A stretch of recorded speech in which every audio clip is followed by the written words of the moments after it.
Folks, I want to start by introducing the producer of the film who's here with us as well, Sonia Jean Winch. Sonia, please join us. And you could hear her laugh. Please welcome Jay and Katy. You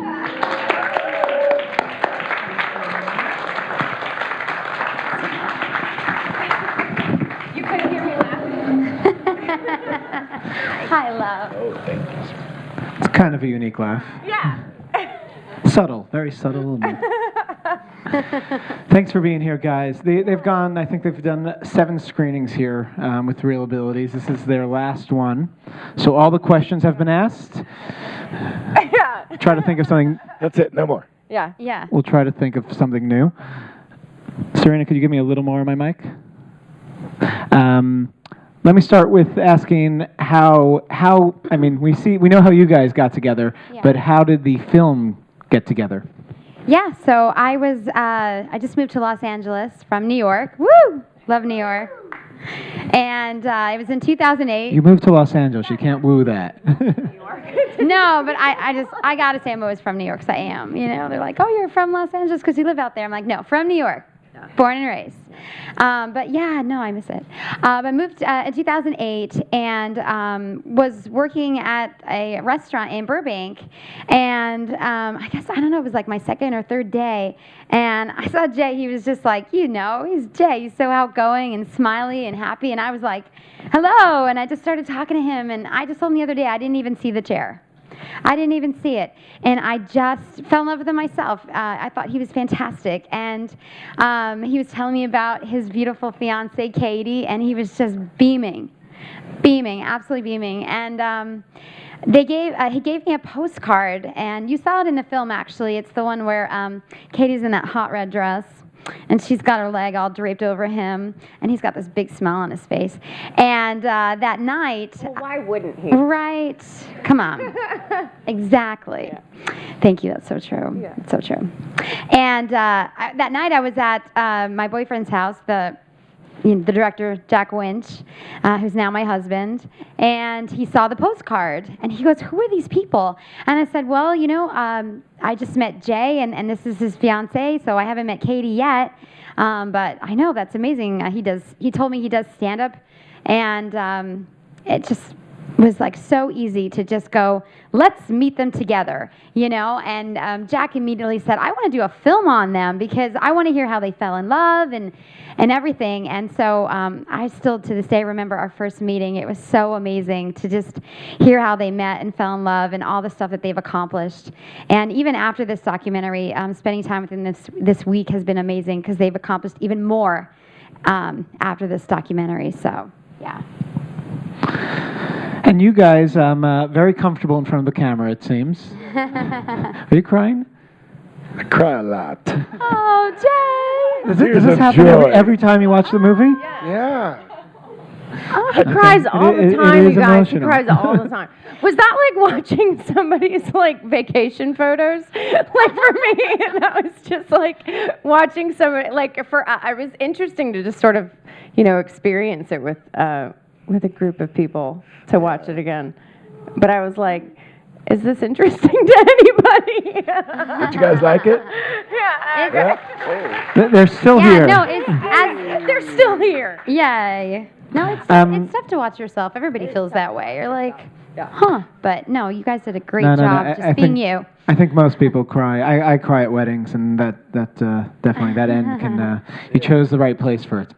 But let me ask you guys about so getting in front of the camera. You're really putting your lives out there, and you seem fairly comfortable. Were there things that you were like, no, this is not going on camera. These are things we don't want to share? Well, I think we got a lot in there. Yeah. But I think it's important to tell the story. A lot of people, they just see the wheelchair, and then going through this, like I said on screen, it's a life curveball that nobody could ever possibly be ready for. So there's a lot to it, and it's not just the not walking. It's 100 other things that are ripped from you in the blink of an eye. And the only thing, we were talking about this today, the only thing that I could control was how I deal with it is my attitude. And we talk to kids now. We do motivational speaking a lot. And we do 5 points at the end, just like a top 5 list. And we talk about dedication, we talk about change, we talk about challenges, we talk about perspective, and we do talk about attitude. It is so incredibly important. And this film is also a great tool of really, getting the word out there. I know you're both still acting in different ways. Can you tell us a little bit more about your careers and what you've been doing since the film? Yeah, you want to take this one? Sure. Just for timeline, how long ago did we end this film? How long did we? Well, the Paralympics were in 2012. So London was the last Olympic Games. We got married in 6.5 years ago.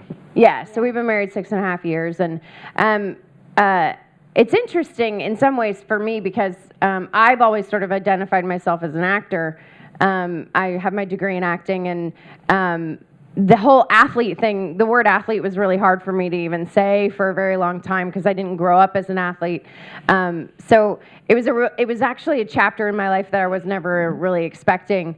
And so in terms of being an actor and that whole experience, you saw I was on My Name is Earl, and since then I've done a bunch of TV, Last Man Standing, NCIS New Orleans, and I've started a production company with an amazing girl, and we are producing our own content and creating content, because honestly, at some point, this situation tends to be fair, and this is something we kind of spoke about yesterday. There was a panel discussion about, having a disability in Hollywood and what that landscape sort of looks like, and you can't sit around waiting for someone to write this and for it to make sense.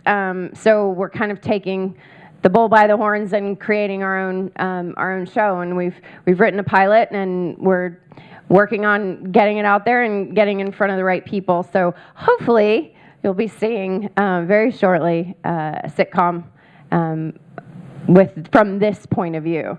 What's it called? It's called Legs. Great title.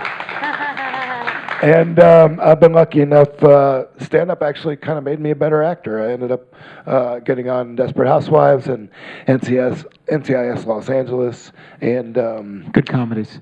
yeah. Hilarious. Hilarious. And Grey's Anatomy, I was actually submitted for an Emmy for that. And then the day that I was injured, or the day that I got out of the hospital, I went straight to an audition. And it was for a TV show called Special Unit. And Special Unit was Christopher Titus, who's an awesome stand-up comic, and he plays a cop that's down on his luck, and there's on his last leg with the department, and they give him a handicap brigade of cops to be in charge of. And I auditioned for that, didn't get the part, the show never happened. Cut to 10 years later, a couple of weeks ago, they've turned it into a movie. I auditioned for the movie, and they wrote a part for me. They liked my audition, so very full circle. Kind of cool. And Titus actually apologized. He's like, "I'm sorry if I caused you any pain." All comes together. You just got to be patient. Yeah, and I love to see that things like this, that projects like Katy's and movies like that are being made right now. So it is a cool movement that we are kind of thrust into the forefront of. Just tell them to premiere it with ReelAbilities, and you'll be fine. Yeah. What I think is cool is this is our U.S. premiere one. Thank you. And we were talking about it, in a couple days ago, like how everything is just happening all at once for them. And so I think this film is perfect, a way to introduce them to the world, because they're so vulnerable in this film. They're really showing who they are as a child and what they grew up to do, and then to come out with their own projects. It's like perfect, because it's not like you just know them as actors. You really know them as people, and so it's just so great to be here, and we're just blown away by the response that we've gotten from it. So thank you again. Yeah. Thank you. Before we open it to questions from the audience, where can people find out more? How can people follow you guys? And we have a website called stiltsandspokes.com, so make sure you check that out, please. And also, please like us on Facebook, because I'm going to be updating it from time to time when we're going to be screening the film again, when we'll eventually have it online, and as well as other festivals we'll be playing at throughout the country. So definitely, it's Stilts and Spokes, the documentary feature. And we have a website, just jayandkaty.com, if you want to see what we have going on. And then the content that we create, my producing partner and I, we have a YouTube channel, Sullivan Productions, and we're on Twitter, It's really funny. No big whoop. folks, I'm sure you have some questions, and we would love your thoughts, comments, whatever you got. Hi. I spoke to both of you briefly yesterday after the panel, and I asked her if she would ever go to an audition, just put pants on over her legs, and she said that's something she thought about every day. And now that you're just talking about some of more acting work you've gotten since this film stopped shooting, my question is, have you, the parts that you've gotten since, are your disabilities part of the storyline? Is it? Yeah, that's my question now. Yeah. Okay. So most of the time, the opportunities that I've had, and I guess Jay has had since his accident, it has been sort of an advantage in some ways, the physical difference, and then the fact that we both have degrees in acting and we're trained actors. There have been so many times, I can't tell you how many times, where I have been on set and I open my mouth and we're shooting a scene, and an actor will an able-bodied actor will turn to me and say, wow, you're really good at this. Like like I shouldn't be. Like it's surprising that a person with a disability could be good at anything, and it's tough. I mean, that perception of what people with disabilities can accomplish. But yes, most of the time the work is written in such a way that it's a sight gag. It really is. It's and often things are written as if people with disabilities are used as like inspiration. It's either like inspiring or tragic. There's no like, I'm just going to like get milk, or I'm not it's not like you're just a secretary and the phone is for you. And it's those kinds of walls that we're really trying to, and this, festival and the whole movement in general, of changing the perception in Hollywood and giving people more opportunities to And just play fair those opportunities. roles that are, it's nondescript. So why can't that person be in a wheelchair? They're not standing up. They're not, so. Just trying to get people to think outside the box more. Yeah. I actually had a question for you, Jay, about your caregiver who was such a big fan of yours. I was just wondering if he's still in your life. You guys had a very... No, we hate that guy. Yes, Oscar is still my caregiver. He actually sang at our wedding. Got a little too drunk. That's why it didn't make the cut. No, he's really into karaoke. Yeah. And so he thought there was going to be a monitor with like the lyrics on it. And he couldn't remember the words, and after the third start over, we were like, "Oh, good job. Okay, moving on." There had been a hurricane in the Philippines that day, so he was licking his wounds a little bit. But he's an awesome guy. We left for New York last Thursday morning. He showed up at the house at 2 a.m. to get me ready for the airport and drove us there and got us there on time. He's picking us up tomorrow morning. So yeah, he's great. I do recommend including that in the outtakes, during the credits, something, that karaoke scene. Oscar singing he deserves karaoke. it and the audience deserves it. Yeah, right. 2 quick questions. Do you ever get depressed? That's one. And the other one, Katy, do you have any risks of becoming pregnant?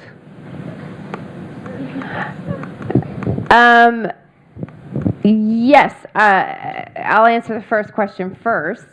I think everybody has a crappy day here and there. I think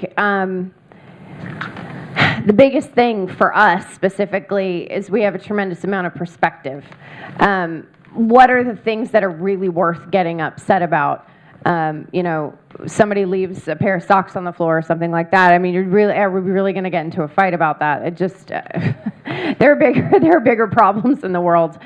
But that being said, there are times where this is just, come on, like it's sucky. Like there are just moments where you're just like, really? Can I, it would be super nice to just be normal, whatever that means. But then you have to kind of remember that the things that make you different are the things that make you extraordinary. And I've had more opportunities in my life because of circumstances that are beyond my control. That I've ended up living an extraordinary life already. That maybe I would, if I had been born with legs and I had been normal, maybe I wouldn't have accomplished half of what I have. So yeah, that has its moments. And I remember specifically laying in that hospital bed in the ICU, and your mind just wanders, and you start thinking of, what if? How am I going to make it through this? And then you start to go into that bottomless pit, which, depression is part of the natural healing process. It's okay to be depressed. And I talk to patients, both Katy and I do, as part of our other job that we do. I work at the rehab facility that I went to after I got injured, and talk to patients, and I let them know that their lives are not over. I'm a supervisor of 60 peer mentors, whether it's spinal cord injury, brain injury, stroke survivors, and just to let them know, hey, you're going to be okay. And it's nice when you hear it from a therapist, but it really helps out if it's coming from somebody who's been through it. So I'm laying there in the hospital, I'm going through all of those motions, and what I tell patients now is it's okay to be depressed. You go into that bottomless pit, just do what you can not to stay there.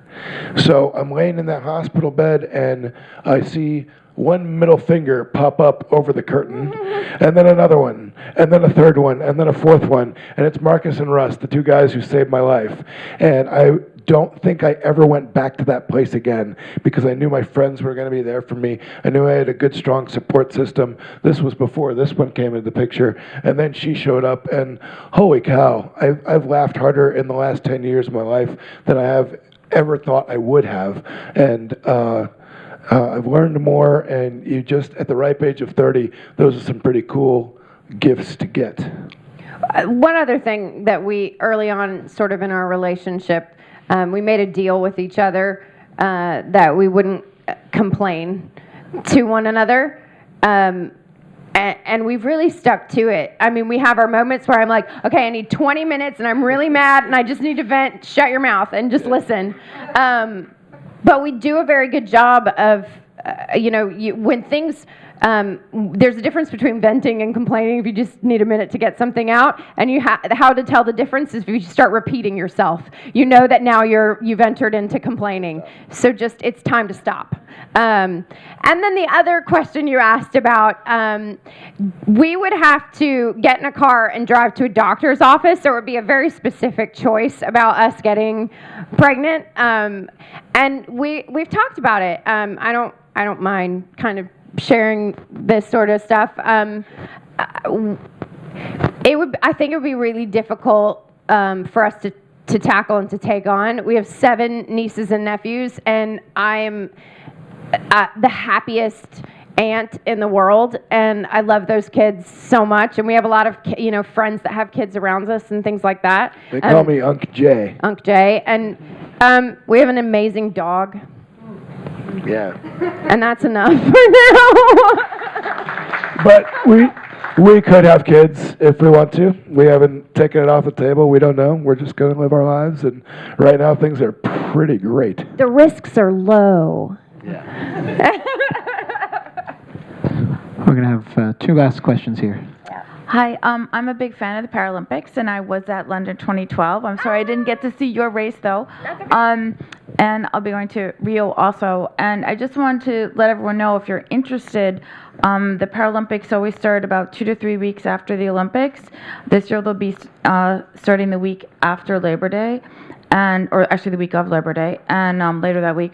And NBC does televise them. The coverage has been limited, but it is increasing. So if you are a sports fan, I just want to let you know you could all see that a couple days after Labor Day this year.